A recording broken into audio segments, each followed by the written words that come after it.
Assalamualaikum warahmatullahi wabarakatuh. Apa kabar anak-anak kelas 8? Semoga kalian sehat semua dan dalam lindungan Allah. Kali ini kita belajar tentang sistem gerak pada manusia. Materi kelas 8 semester 1. Sistem gerak merupakan satu kesatuan di tubuh manusia yang membuat manusia bisa bergerak sesuai yang dikehendakinya. Sistem gerak meliputi gerak aktif dan gerak pasif. Sistem gerak terdiri dari rangka, sendi, dan otot. Nah, anak-anak, kita membahas rangka terlebih dahulu ya. Rangka adalah susunan tulang-tulang yang saling berhubungan dan membentuk postur tubuh makhluk hidup, termasuk manusia. Rangka merupakan alat gerak pasif. Pada tubuh manusia terdapat banyak sekali jenis tulang. Jika dihitung, total keseluruhan tulang manusia dewasa terdiri dari 206 tulang. Secara umum, ada 4 fungsi utama tulang pada tubuh, yaitu yang pertama, memberikan bentuk pada tubuh dan menopang tubuh. Yang kedua, melindungi organ dalam tubuh. Contohnya, tulang tengkorak melindungi otak, tulang rusuk melindungi jantung dan paru-paru. Yang ketiga, tempat menempelnya otot yang merupakan alat gerak aktif sehingga dapat menggerakkan tulang. Pada jenis tulang tertentu seperti tulang paha berfungsi sebagai tempat pembentukan sel darah. Sel darah dibentuk di bagian sumsum tulang, yaitu jaringan lunak yang terdapat di bagian tengah tulang. Struktur tulang. Jika kita perhatikan, struktur tulang tidak halus. Pada ujung tulang terdapat benjolan, terdapat lekukan, dan terdapat titik-titik kasar, serta terdapat lubang. Masing-masing bagian memiliki fungsi yang berbeda-beda. Lekukan dan tonjolan berfungsi sebagai tempat menempelnya otot. Lubang berfungsi sebagai tempat keluar masuknya pembuluh darah dan syaraf. Secara umum, struktur tulang terdiri atas beberapa lapisan, yaitu periosteum, tulang kompak, tulang spons, endosteum, dan sumsum tulang. Kita bahas satu persatu mulai dari lapisan yang paling luar dulu ya.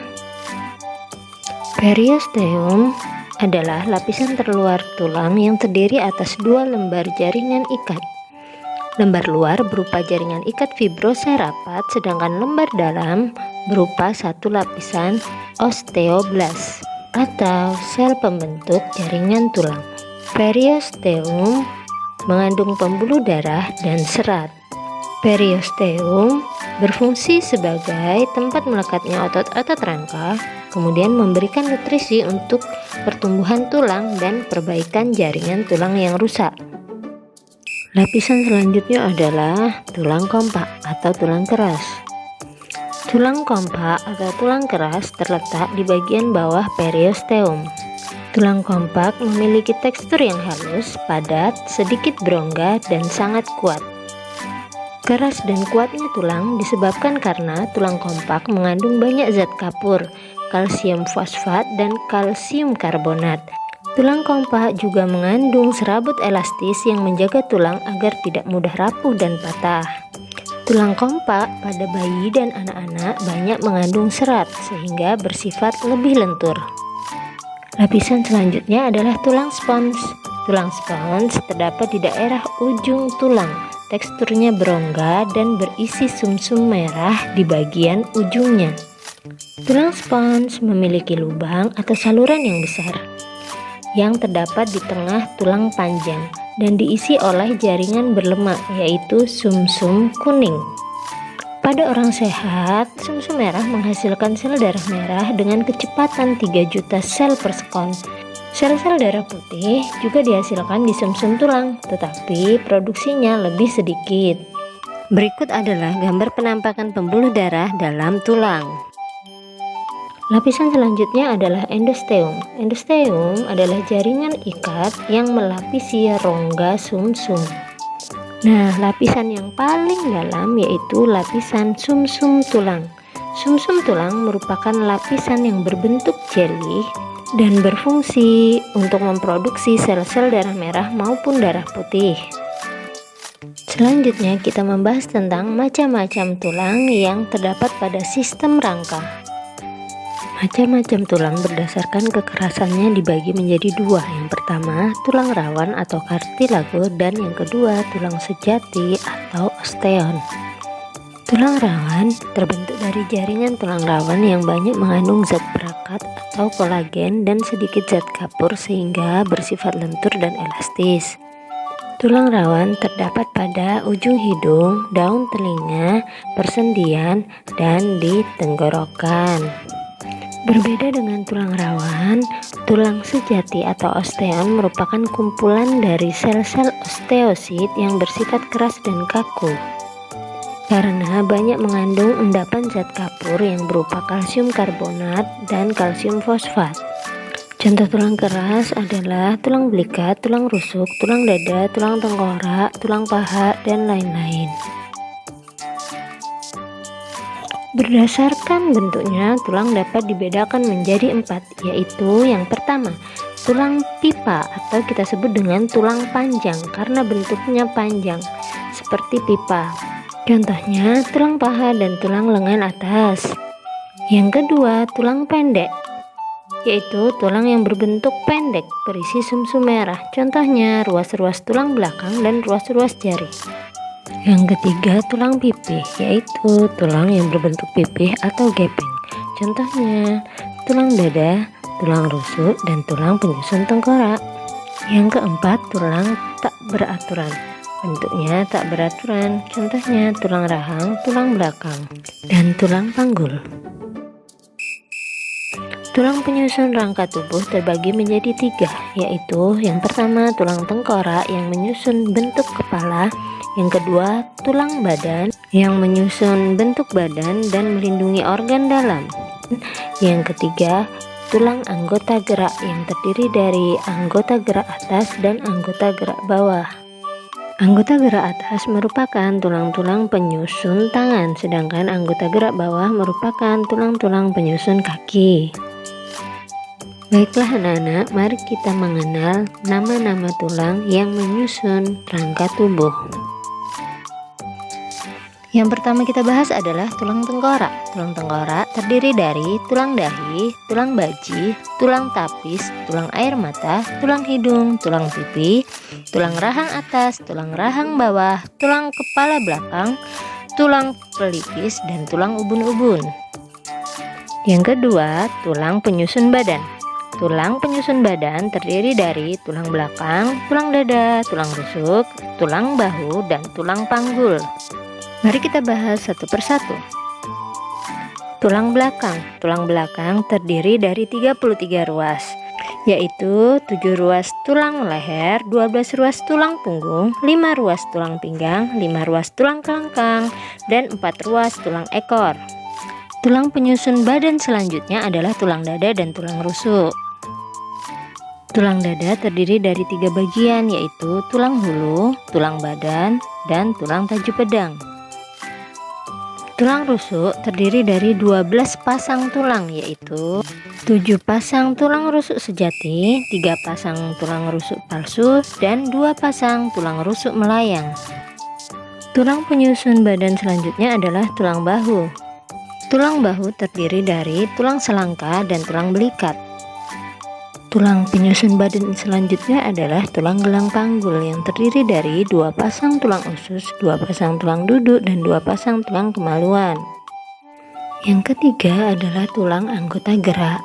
Yang pertama kita bahas adalah tulang anggota gerak atas, tersusun dari tulang lengan atas, tulang pengumpil, tulang hasta, tulang pergelangan tangan, tulang telapak tangan, dan tulang jari-jari tangan.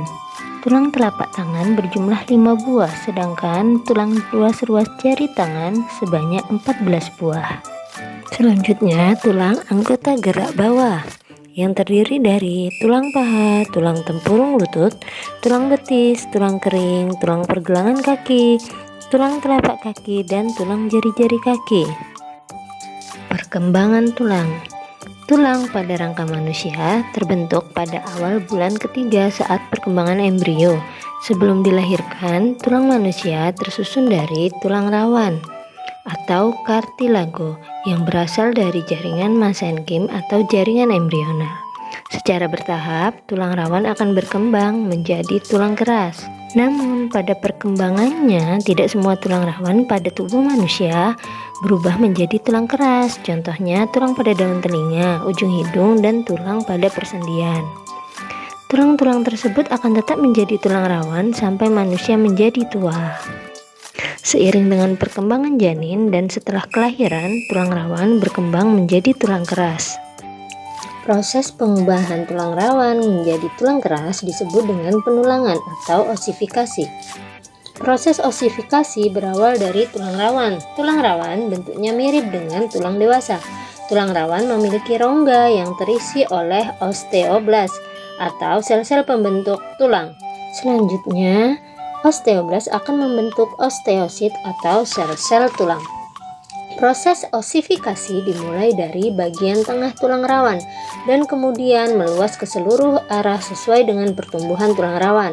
Di antara jaringan tulang yang terbentuk, terdapat pembuluh darah yang berfungsi membawa mineral seperti kalsium, sehingga tulang yang terbentuk menjadi keras.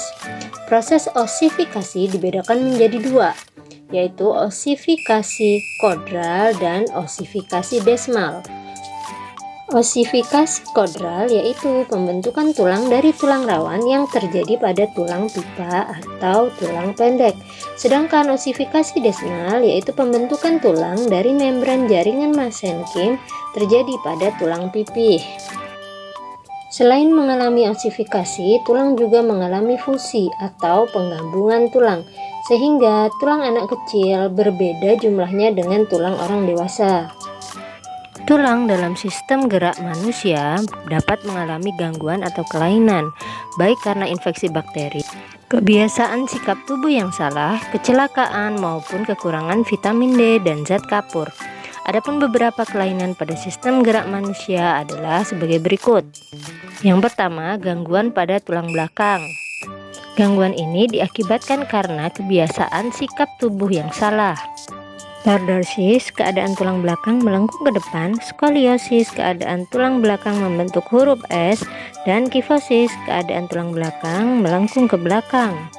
Rakitis dan osteomalacia.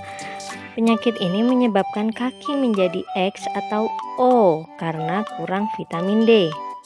Fraktur atau patah tulang terjadi karena tulang mengalami benturan yang keras, misalnya pada saat kecelakaan atau jatuh dari ketinggian. Osteoporosis, tulang rapuh atau kropos, biasa diderita oleh orang yang sudah tua atau lanjut usia. Penyakit tulang lainnya adalah tumor tulang dan osteomielitis. Tumor tulang bisa bersifat jinak maupun ganas dan dapat menyebar ke seluruh jaringan tubuh. Sedangkan osteomielitis adalah penyakit yang disebabkan oleh infeksi bakteri pada tulang. Nah, anak-anak, sampai di sini dulu pembelajaran kita tentang tulang pada sistem gerak manusia. Kita bertemu kembali di video selanjutnya yang akan membahas tentang sendi dan otot. Terima kasih. Assalamualaikum warahmatullahi wabarakatuh.